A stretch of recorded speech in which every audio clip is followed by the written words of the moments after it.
Mark needed peace. After the divorce and the unbearable silence that followed his daughter's death, he left the city for good.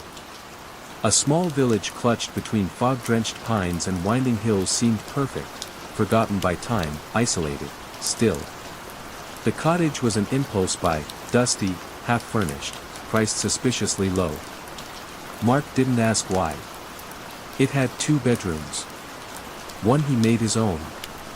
The other, the guest room, was barely touched. A 4-poster bed, moth-bitten rug, a cracked mirror, and a window facing nothing but trees. The realtor had paused there when showing him around. That room, she had said, and then simply moved on. Locals didn't talk about it directly. Some muttered about cold spots. Others simply frowned and changed the subject. One older man at the general store said it straight, "Rooms like that don't forget." Mark assumed they were just old superstitions. He needed solitude, not ghost stories. The first week was uneventful. The air was fresh, the silence absolute. His morning walks became ritual, down the foggy road, through the hollow pines. He cooked simple meals, drank too much coffee, and wrote pages he never finished. The stillness was healing. Or so he thought. On the 7th night, he woke from a dream he couldn't recall. His mouth was dry, heart pounding. A breeze whispered against his neck. The door to the guest room was open. He always closed it. Always. The air from inside was freezing. He stepped toward it and saw something strange, indentations in the bed, long and deep. Not fresh. Worn into the mattress as if someone had been sitting there for years. The next night, he dreamed of a woman's scream behind the wall. Faint, desperate. When he woke, the door was open again. The following night, he heard footsteps. Light. Barefoot. Across the hall. Always stopping just short of his bedroom door. Then the mirror in the guest room cracked, without a sound. He began locking the guest room door. Still, each morning, it stood ajar. The cold intensified. The air inside smelled faintly of mildew and something else, sweet, like rotting fruit. Mark started asking around. A woman at the bakery looked down when he mentioned the cottage. "Someone died in that house," she said. "Long ago. They say it was an accident. But she didn't go alone." "Who?" The woman shook her head. "She had a daughter." Mark froze. That night, he left his phone recording in the hallway. When he reviewed the footage the next morning, the feed glitched at 3:07 a.m. Then a figure appeared, blurry, small, with hair that looked damp and tangled. He thought he saw her. His daughter. He told himself he was hallucinating, projecting his grief. But he couldn't stop watching the video. Again and again. Her figure seemed to turn slowly, mouth moving. He enhanced the audio. The voice, faint, hissed, "Why didn't you stop her?" His hands shook. The bottle of scotch he'd been drinking rolled from his grasp and shattered. As the feed returned to static, the house creaked, louder than ever before. That day, Mark dug through the attic. He found an old newspaper stuffed in a shoebox, yellowed with time. The article was barely legible, but the headline read, "Mother and daughter found dead in locked room. No forced entry. Father missing." The address matched his. He stared at the date. December 3rd, 30 years ago, to the day. That night, he didn't sleep. He set up a thermal camera. He whispered his daughter's name, Clara, into the hallway, tears on his cheeks. And at 3:07 a.m., the temperature dropped to sub-zero. The door slammed open. She stood there. Her skin was gray-blue. Her eyes, black voids. Her mouth opened unnaturally wide, and from it came a voice that was hers, and not hers. "You left us." Mark collapsed, sobbing. No. No, I tried, I didn't know, your mother. You watched. The cold filled the room like floodwater. Frost coated the walls. He couldn't breathe. Couldn't move. Then, the guest room drew him in. The door closed behind him. And in the village, the cottage went dark. No one saw Mark again. But at night, the guest room glows faintly. And if you listen closely, just after 3 a.m., you might hear two voices. A father. And his daughter. Trapped in the room that remembers. Lena's old phone had finally died. She needed a new one but couldn't afford anything fancy. On a classified site, she found a newer model, barely used, half price. The seller seemed twitchy, in a rush to get rid of it. Just, clear everything. Factory reset, he said. And if it ever rings at night, don't answer anything that says unknown. She laughed. You serious? He didn't. Back home, Lena reset it, updated the software, set her wallpaper to her dog. She liked the phone. Sleek, fast, better than she expected. She didn't think about the warning again. Until it rang. 2:03 a.m. Caller ID, unknown. She stared at the glowing screen in the dark, heart beating faster than she'd like. She declined it and turned the ringer off. The next morning, there was no record of the call. No missed call, no log. Nothing. The next night, same time. 2:03 a.m. This time, she let it ring until it stopped. An hour later, the phone turned on by itself. The screen flashed, then a message appeared in her notes app. You're almost ready. She threw the phone across the room. The next day, she brought it to a repair shop. The tech ran diagnostics. There's nothing wrong with the hardware. You sure someone's not pranking you? No one has this number. I haven't told anyone. I just got it. He frowned but handed it back. Keep an eye on it. Weird things happen sometimes with used phones. That night, she placed the phone in the kitchen and slept in her room with the door closed. At 2:03 a.m., the sound of a ringing phone echoed down the hallway. She ignored it. In the morning, her bedroom door was wide open.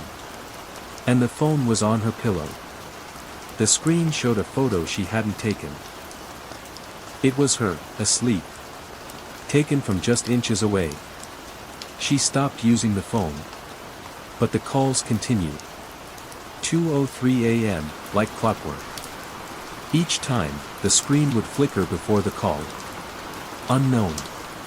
Then, a whisper through the speaker if she answered. I'm getting closer. She blocked the number, though there wasn't one to block. She left the phone off, but it powered back on. She left it in her car. Still, the calls came through her home speaker system. Then her laptop. Then her TV. Her neighbor, Mr. Jansen, a retired schoolteacher, tried to help. He said it might be a hacker or some sort of advanced malware. Then one night, he showed up at her door pale and trembling. I unplugged your phone. Disconnected it entirely. And it still rang. How do you know?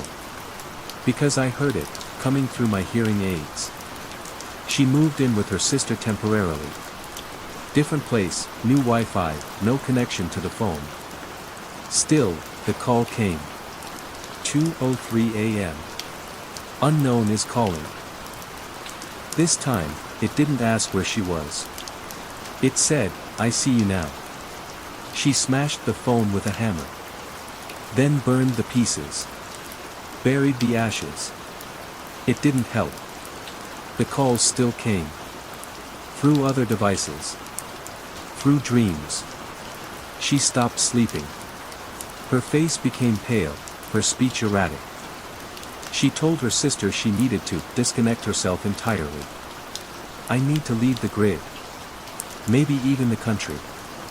But when Lena didn't come home one day, her sister searched for her. All she found was Lena's laptop, still open, with a video paused at 2:03 a.m. She clicked play. It was Lena, sitting in the dark, crying. Then she looked straight into the camera and says, "He's not calling anymore. He's here." Behind her, something moved. Something thin, tall, skin like static. No face. Then the screen went black. Lena was never found. Months later, her sister received a call. 2:03 a.m. Unknown is calling. And the voice whispered, "I'm coming for you next." Millbridge was the kind of town that didn't change. The same bakery. The same post office. The same heavy church bell that rang every Sunday. It was peaceful, safe, a place where people left their doors unlocked. Except near the woods. Behind St. Julian's Church, beyond the crooked stone wall, was a dense stretch of trees. Always cold. Always wet. Fog hung there, even on sunny days. Birds didn't sing there. And the townsfolk didn't go near it. No one mowed the edge of the forest. No kids played nearby. They called it Whisper Hollow. Old Father March used to say, "The woods are ancient. Older than the church. Older than the town." Some places remember what they were before people came. Ellie and Mason didn't believe in ghost stories. They were 17. Rebellious. Curious. So they went in. They brought camping gear, a GoPro, and bravado. They laughed as they crossed the stone wall, filming every step. At first, it felt like any other forest. Quiet. Cold. But normal. Then, just before dusk, they found something odd. A ring of trees, perfectly circular. In the center, a stone altar, covered in moss and strange symbols. "That's not creepy at all," Mason joked, poking it with a stick. Ellie felt a chill and suggested they set up camp elsewhere. That night, something strange happened. They built a fire. Told stories. Laughed. But when the fire died down, and the world went quiet, they heard something. A whisper. It wasn't wind. Or an animal. It was language. But not human. Ellie sat up straight. "Did you hear?" Mason shushed her. And then he pointed. Between the trees, dozens of small figures. Not moving. Just standing. Watching. Children. Naked. Pale. Eyes black and gleaming. The fire flared up suddenly, then died. The figures were gone. They didn't sleep. Just waited for morning. When light returned, they found their tent had been slashed. And the altar now had blood smeared across its surface. They ran. But the woods didn't let them out. Every path looped back. Every hour passed like minutes. Mason started talking to himself. Muttering. Then laughing. Ellie tried the GPS. No signal. By the third day, they hadn't eaten. By the fourth, Mason was gone. She found his shirt near the altar. On the fifth day, she made it to the edge. She collapsed at the stone wall, just as the sun rose. The townsfolk found her. She was hysterical. Screaming about eyes in the trees. Mason was never found. She was taken to a hospital 2 towns over. Now, she speaks only in whispers. And she won't go near trees. Ever again. Sometimes, hikers find little wooden figures tied to branches near St. Julian's Woods. Stick dolls. Effigies.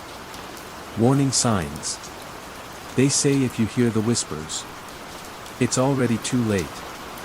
Nina was 6 the first time she heard it. A soft, scratchy voice from under her mattress, just after 3 a.m.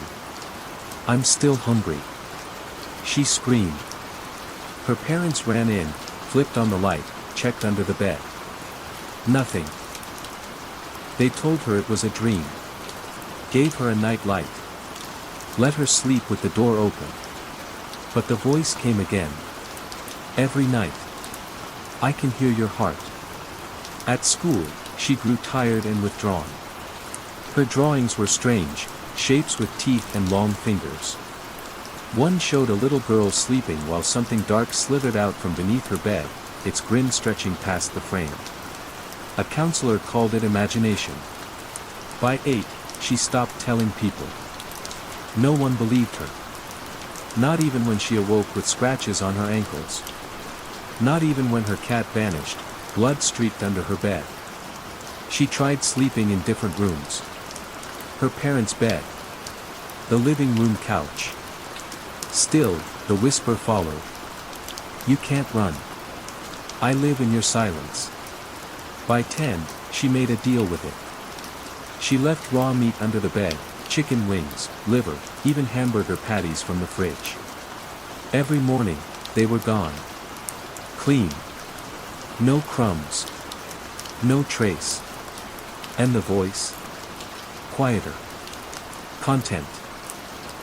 It told her stories in exchange for food. Dark, cruel fairy tales about children who didn't listen, and what happened to them. Nina grew up. At 17, she moved out.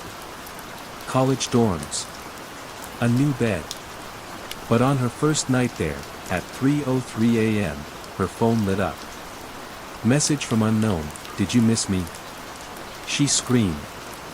Her roommate woke, annoyed. Nina spent the next few nights on the floor. But then she heard scratching, under the floorboards. The voice returned. Your heart still sounds sweet. She dropped out. Moved into a studio alone. She married a kind man, Greg, who knew nothing of her past. She told him it was just a habit, leaving out a plate of raw meat under the bed. Like an old superstition, she said. He laughed and played along. Until the night he asked too many questions. She awoke to silence.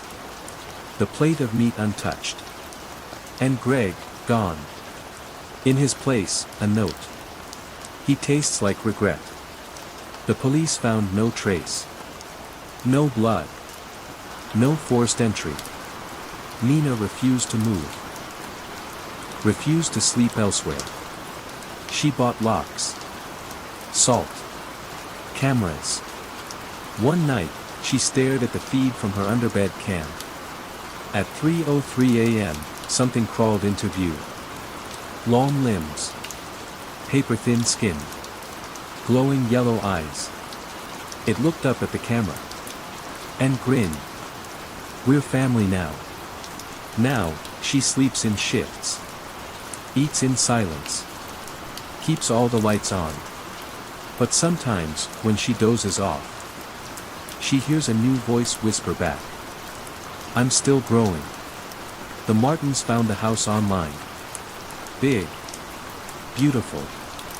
Affordable. It felt too good to be true. It was. The first night, they noticed it, a low hum in the walls, just past midnight. Like static. Faint but constant. They checked the wiring. The fuse box. Nothing seemed wrong. They assumed it was old pipes, settling beams. Until the static grew louder. At 1:11 a.m. every night. Then came the whispers. Let me out. Sarah, the wife, heard it first.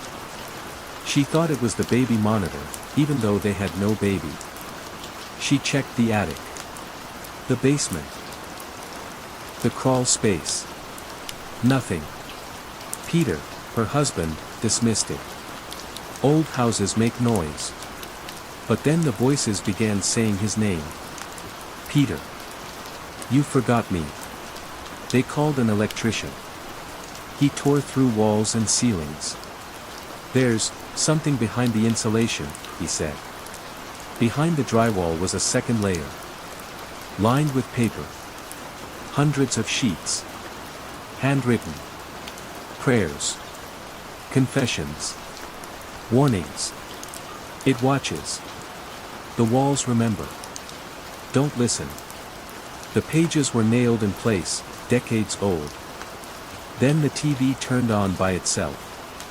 Old footage. Grainy. A family of 3, parents and a little girl, sitting in the same living room. The daughter crying.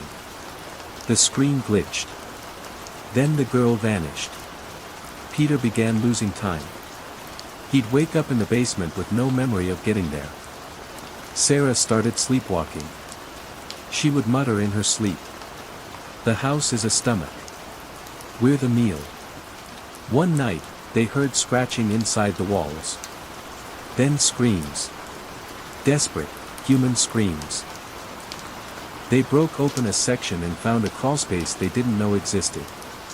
Inside, a bundle of children's clothing. Tiny shoes. A teddy bear. Bones. And writing carved into the wall in fingernails. Please don't make me go back in. They tried to leave. But the deed vanished. Their car keys dissolved into rust. Phone signals died the moment they stepped outside. The outside world faded, like a dream dissolving. Even the road disappeared. Now, they don't try to leave. They stay in the living room. Every night, at 1:11 a.m., the static begins. They sit and wait.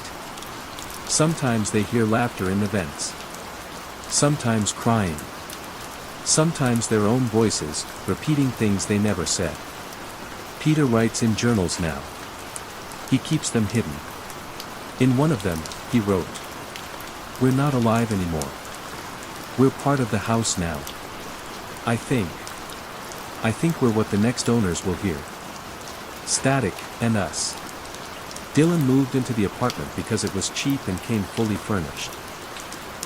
The landlord seemed jumpy but eager to sign. "It's quiet," he said. "Stays cool in summer. Just, don't unplug the freezer." That was a weird thing to say. But Dylan didn't question it. He needed a place, and this one was perfect. Almost. The apartment was cold. Not uncomfortable, just unnaturally chill. Even when the heat was off. The windows were sealed. The vents were clear. But the cold never left. The freezer in question was old and industrial looking. Locked with a heavy latch. Not plugged in. Yet, cold seeped from its sides like it was still running. He called the landlord. "Didn't I say not to mess with the freezer?" Dylan laughed. "Yeah, but it's creepy. It's ice cold but not even plugged in." A pause. "Don't touch it. Please." Then the line went dead. That night, Dylan dreamed of a man in the freezer. Naked. Blue skin. Eyes wide and staring. Not frozen, but waiting. When Dylan woke up, the latch was undone. The freezer door slightly cracked. And frost crept along the floor in delicate, branching patterns. He slammed it shut. Relatched it. Put duct tape over the seam. Over the next week, the dreams got worse. He'd wake up gasping, fingers numb, sheets crusted with ice. He heard whispers from the kitchen. "It's warmer in your skin." One night, he found wet footprints leading from the freezer to his bed. They weren't his. He started researching the apartment. Found old news articles. Man found dead in freezer after weeks missing. The body had been preserved, perfectly. No signs of struggle. No cause of death. Except his eyes had been removed. They never found who did it. Or how. Dylan checked the photo. It was the same freezer. The same apartment. Same unit. The next night, he opened the freezer. Just a peek. Inside, the frost coiled like fog. And something looked back. Not a man. Not anymore. Something with his shape. But its skin was glassy. Hollow. Its mouth frozen open. When Dylan tried to close the door, the thing moved. Just slightly. As if breathing. He called the police. They found nothing inside. No body. No frost. Just empty steel walls. But that night, the dreams became real. He'd wake up on the floor. Shivering. The freezer door wide open. Once, he woke up with his hand inside it. Pressed against something warm. The final straw came when he coughed up a chunk of ice. Blood froze in it. He ran. Left the apartment. But no matter where he went, he still felt cold. His reflection flickered. Sometimes, in mirrors, his eyes were missing. Sometimes he'd see a man standing behind him. Blue skin. Mouth open. Whispering. "It's your turn now." Dylan was found weeks later. Curled up inside a walk-in freezer at the restaurant where he worked. Door locked from the inside. Perfectly preserved. Eyes gone. The apartment still listed. Cheap. Fully furnished. With a bonus freezer. Cool in the summer. Just don't unplug it. Thank you for listening to Sleepy Stories. Sleep well, if you can. By Night Whispers.